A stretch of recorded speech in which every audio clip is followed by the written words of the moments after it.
ಕುಮಾರಸ್ವಾಮಿಯವರು ಒಂದು ರೀತಿಲಿ ತಾನು ನಾಯಕ ಅನ್ನೋ ಭಾವನೆಯೇ ಇಲ್ಲ ಅವರಲ್ಲಿ. ಒಂದು ವಿಶ್ವಾಸಪೂರಿತವಾದ ಒಂದು ಮನೋಸ್ಥಿತಿ ಉಳ್ಳವರು ಅವರು. ಎಲ್ಲರನ್ನೂ ಭಾಳ ವಿಶ್ವಾಸಕ್ಕೆ ತೊಗೊತಾರೆ. ಹಾಗಾಗಿಯೇ ಲೀಡ್ರುಗಳು, ಕಾರ್ಯಕರ್ತರುಗಳು ಭಾಳ ವಿಶ್ವಾಸದಲ್ಲಿ ಅವ್ರನ್ನ ಇಷ್ಟಪಡೋ ಕಾರಣನೇ ಅವ್ರು ತೋರಿಸೋ ಪ್ರೀತಿ. ಹಾಗಾಗಿ ವಿಶೇಷ ಗುಣ ನಾನು ಅವರಲ್ಲಿ ಗಮನಿಸಿದ್ದು, ಅವರು ಪ್ರೀತಿಸೋ ಥರ ಜನನ್ನ ಮತ್ತು ಮುಖಂಡರುಗಳನ್ನ, ಕಾರ್ಯಕರ್ತರನ್ನ, ಬಡವ್ರನ್ನ ನಾನು ಇನ್ನೆಲ್ಲೂ ನೋಡಿಲ್ಲ. ಆ ಥರದ ಲೀಡರ್ಗಳನ್ನ ಈ ರಾಜ್ಯದಲ್ಲಿ ಎಲ್ಲ ವರ್ಗನೂ ಒಂದೇ ಒಂದು ಸಮನಾಗಿ ಗೌರವಿಸಿ ಪ್ರೀತಿಸುವಂಥ ಒಂದು ನಾಯಕತ್ವ ಇರೋದು ನಮ್ಮ ಕುಮಾರಣ್ಣನ ಹತ್ರ ಅಂತ ಹೇಳೋಕ್ಕೆ ಭಾಳ ಸಂತೋಷ ಆಗುತ್ತೆ. ಇಲ್ಲ, ಅವರು ಮೋಸ್ಟ್ಲಿ ನಾನು ಹೇಳೋದು ಇತ್ತೀಚಿನ ದಿನಗಳಲ್ಲಿ ನಾನು ಯಾವ ರಾಜಕಾರಣಿ ಹತ್ರನೂ ಆ ಥರದೊಂದು ಗುಣನ ಕಾಣಲಿಲ್ಲ. ಯಾಕೆಂದರೆ ಸದಾ ಯಾರು ಬಡವರು, ರೈತರು, ಮಧ್ಯಮ ವರ್ಗದವ್ರ ಬಗ್ಗೆನೇ ಚಿಂತನೆ ಮಾಡ್ತಕ್ಕಂಥ ನಾಯಕತ್ವ ಇರೋರವರು. ಈ ಇತ್ತೀಚಿನ ದಿವಸದಲ್ಲಿ ಕಮರ್ಷಿಯಲಾಗಿ ಯೋಚನೆ ಮಾಡ್ತಕ್ಕಂಥ ಲೀಡರ್ಸೇ ಜಾಸ್ತಿ ಇರೋದು. ನಮ್ಮ ಸೀಟ್ ಹೆಂಗೆ ರೈಸ್ ಮಾಡ್ಕೊಳ್ಳೋದು, ಆ ಪಾರ್ಟಿದು ಹೆಂಗೆ ಬೂಮ್ ಮಾಡ್ಕೊಳ್ಳೋದು ಅಂತ. ಇವರು ಒಂದು ದಿನ ಆ ಯೋಚನೆಗಳಿಲ್ಲ. ಇವ್ರು ಏನಂದರೆ ಜನರ ಸಮಸ್ಯೆಗಳನ್ನ ಹೇಗೆ ಬಗೆಹರಿಸೋದು, ಆ ಒಂದು ಪರ್ಟಿಕ್ಯುಲರಾಗಿ ಹೆಣ್ಮಕ್ಳು ಮನೋಸ್ಥಿತಿನ ಅವ್ರನ್ನ ಸ್ಟೇಬಲ್ ಮಾಡೋಕ್ಕೆ ನಾವೇನು ಪ್ರಯತ್ನಗಳು ಮಾಡ್ಬೋದು, ರೈತರನ್ನ ನಾವು ಸಪೋರ್ಟ್ ಮಾಡಬೇಕಾದ್ರೆ ಹೆಂಗೆ ಸಪೋರ್ಟ್ ಮಾಡಬೇಕು, ಯಾವ ರೀತಿ ನಾವು ಅವ್ರಿಗೆ ಉತ್ತೇಜನ ಕೊಡಬೇಕು, ಈ ಥರದ ಯೋಚನೆಗಳೇ ಇರ್ತಕ್ಕಂಥದ್ದು. ಮತ್ತು ಇನ್ನೊಂದು ಭಾಳ ನಾನು ಪ್ರಮುಖವಾಗಿ ಅವ್ರನ್ನಲ್ಲಿ ಗಮನಿಸಿದ್ದು ಅಂದರೆ ಮಾತೃ ಹೃದಯಿ. ತುಂಬ ಮಿಡಿತಾರೆ. ಯಾರ ಒಂದು ಕಷ್ಟ ಅಂತ ಹೋದರೆ ತುಂಬ ಮಿಡಿತಾರೆ. ಆ ಥರದ ಲೀಡರ್ಶಿಪ್ಪು ಭಾಳ ವಿರಳ. ನಿಜವಾಗ್ಲೂ ನಮ್ಮ ಕರ್ನಾಟಕಕ್ಕೆ ಅಂಥದ್ದೊಂದು ನಾಯಕತ್ವ ಕೂಡಲೇಬೇಕು. ಯಾಕೆಂದರೆ ಸದಾ ಬಡವ್ರ ಪರ, ಶೋಷಿತರ ಪರ, ಎಲ್ಲ ವರ್ಗದ ಪರ ಒಂಥರ ಮಿಡಿಯುವಂಥ ಹೃದಯ ಆತ, ಮಾತೃ ಹೃದಯಿ ಕುಮಾರಣ್ಣ. ಹಾಗಾಗಿ ಅಂಥ ನಾಯಕತ್ವ ನಮ್ಮ ರಾಜ್ಯಕ್ಕೆ ಅನಿವಾರ್ಯ ಆಗಿದೆ. ಅವರ ಒಂದು ಲೀಡರ್ಶಿಪ್ ಈ ರಾಜ್ಯಕ್ಕೆ ಬೇಕಾಗಿದೆ. ಅವರು ನಾನು ಮರೆಯಲಾರದ ಘಟನೆ ಅಂದರೆ ಪ್ರತಿದಿನ ಅವ್ರ ವಿಶ್ವಾಸನೇ ಮರೆಯಲಾರದದ್ದು.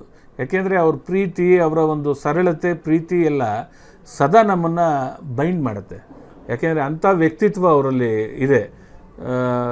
ಇಮಿಡಿಯೇಟಾಗಿ ನಾವೇನಾದ್ರು ಒಂದು ವಿಚಾರಗಳು, ಸಾರ್ವಜನಿಕವಾದ ವಿಚಾರಗಳು ಅವ್ರ ಹತ್ರ ಚರ್ಚೆ ಮಾಡಿದ ತಕ್ಷಣ ಅದಕ್ಕೆ ಸಕಾರಾತ್ಮಕವಾಗಿ ಸ್ಪಂದಿಸ್ತಾರೆ ಮತ್ತು ಅದಕ್ಕೆ ಪರಿಹಾರ ಏನು ಮಾಡಬೇಕು ಅನ್ನೋದ್ರ ಬಗ್ಗೆ ನಮಗೆ ಸಲಹೆ ಕೊಡ್ತಾರೆ.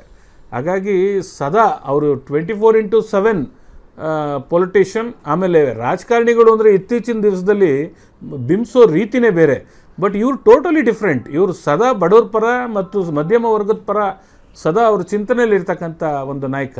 ಹಾಗಾಗಿ ಭಾಳ ವಿರಳ. ನಮ್ಮ ದೇಶಕ್ಕೆ ಇವರ ನಾಯಕತ್ವ ಮುಂದೊಂದು ದಿವಸ ಅವಶ್ಯಕತೆ ಬರುತ್ತೆ.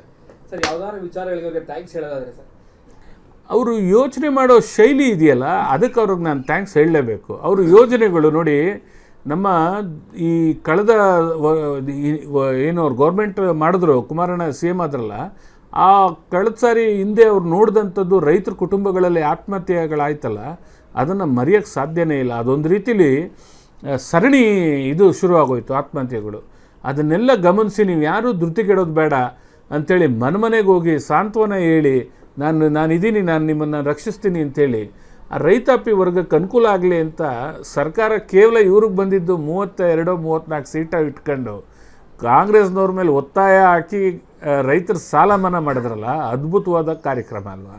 ಇನ್ನೇನು ನಾವು ಅವ್ರನ್ನ ಎಕ್ಸ್ಪೆಕ್ಟ್ ಮಾಡೋಕ್ಕೆ ಸಾಧ್ಯ? ಅವ್ರಿಗೆ ಕಂಡೀಷನ್, ನಾನೇನಾದ್ರು CM ಆಗಬೇಕು ಅನ್ನೋದಾದರೆ ನೀವು ಈ ಕಂಡೀಷನ್ ಒಪ್ಕೊಂಡ್ರೆ ನಾನು ಚೀಫ್ ಮಿನಿಸ್ಟರ್ ಆಗ್ತೀನಿ ಅಂತ ಕಂಡೀಷನ್ ಹಾಕಿದ್ರು. ಇಲ್ಲ ನನಗೆ ಅದು ಕೊಡಿ ಇದು ಕೊಡಿ ಅಂತ ಕೇಳಲಿಲ್ಲ. ಇಲ್ಲ ನನ್ನವ್ರಿಗೆ ಈ ಮಂತ್ರಿ ಕೊಡಿ ಆ ಮಂತ್ರಿ ಕೊಡಿ ಅಂತ ಕೇಳಲಿಲ್ಲ. ರೈತರು ಸಾಲ ಮನ್ನಾ ಮಾಡಬೇಕು, ನೀವು ಸಹಕಾರ ಕೊಡೋದಾದರೆ ನಾನು ಒಪ್ಕೊತೀನಿ ಇದನ್ನು ಅಂದರು. ಇವತ್ತು ಅಂಥದ್ದೊಂದು ಸಾಧನೆಯನ್ನು ಅವರು ಮಾಡಿದ್ರು. ಈಗ ನೋಡಿ, ಪಂಚರತ್ನ ಅಂತೇನು ಶುರು ಮಾಡಿದ್ದಾರೆ, ಅದು ಎಷ್ಟು ವರ್ಗಕ್ಕೆ. ಇವತ್ತು ಕಾಂಗ್ರೆಸ್ನವರು ಕೇವಲ 2,000 ರೂಪಾಯಿನ ಮನೆ ಯಜಮಾನಿಗೆ ಬರ್ತದೆ, ನಿಮ್ಮ ಅಕೌಂಟ್ ರೆಡಿ ಮಾಡ್ಕೊಳ್ಳಿ ಅಂತ ಭಾಷಣ ಮಾಡಿಬಿಟ್ಟು ಹೋಗ್ತಾ ಇದ್ದಾರೆ. ಬಟ್ ಕುಮಾರಣ್ಣನ ಪಂಚರತ್ನ ಯೋಜನೆ ಇಡೀ ಸಮೂಹನ ಮೇಲ್ತರ್ತಕ್ಕಂಥ ಒಂದು ಪ್ರಯತ್ನ ಇರ್ತಕ್ಕಂಥದ್ದು. ಹಾಗಾಗಿ ಇವತ್ತು ಜನ ಗಮನಿಸ್ತಾ ಇದ್ದಾರೆ ಯಾರಿಗೆ ನಿಜವಾದ ಸಾರ್ವಜನಿಕ ಕಾಳಜಿ ಇದೆ ಅನ್ನೋದು ಅವರ ಪ್ರೋಗ್ರಾಮ್ಗಳಲ್ಲೇ ವ್ಯಕ್ತವಾಗ್ತದೆ. ಓಟ್ ತಗೊಳ್ಳೋಕ್ಕೋಸ್ಕರ 2,000 ರೂಪಾಯಿನ ಫೇಕ್ ಚೆಕ್ ನಾನು ಸೈನ್ ಮಾಡಿದ್ದೀನಿ ಅಂತ ತೋರಿಸೋ ಕಾಂಗ್ರೆಸ್ ಅವ್ರು ನಂಬ್ತಾರೋ, ನಿಮ್ಮ ಆಸ್ಪತ್ರೆ, ಎಜುಕೇಷನ್ನು, ರೈತರ ಸಾಲ ಮನ್ನಾ, ಶ್ರೀಶಕ್ತಿ ಸಾಲ ಮನ್ನಾ ಮಾಡ್ತೀನಿ ಅಂತ ಘೋಷಣೆ ಮಾಡಿರೋ ಕುಮಾರಸ್ವಾಮಿ ಅವ್ರನ್ನ ನಂಬ್ತಾರೋ ಜನ. ಹಾಗಾಗಿ ಈ ಕುಮಾರಸ್ವಾಮಿ ಅವರಲ್ಲಿ ಅದ್ಭುತವಾದ ಒಂದು ಕಲ್ಪನೆ ಇದೆ. ಸಮಾಜ ಸುಧಾರಣೆಗೆ ಒಂದು ಎಲ್ಲ ರೀತಿಯ ಪೂರಕ ವಾತಾವರಣ ಅವರ ತಲೆಯಲ್ಲಿ ಇಟ್ಕೊಂಡಿದ್ದಾರೆ. ಹಾಗಾಗಿ ಅವ್ರ ನಾಯಕತ್ವ ಅನಿವಾರ್ಯ ಇದೆ ಈ ರಾಜ್ಯಕ್ಕೆ.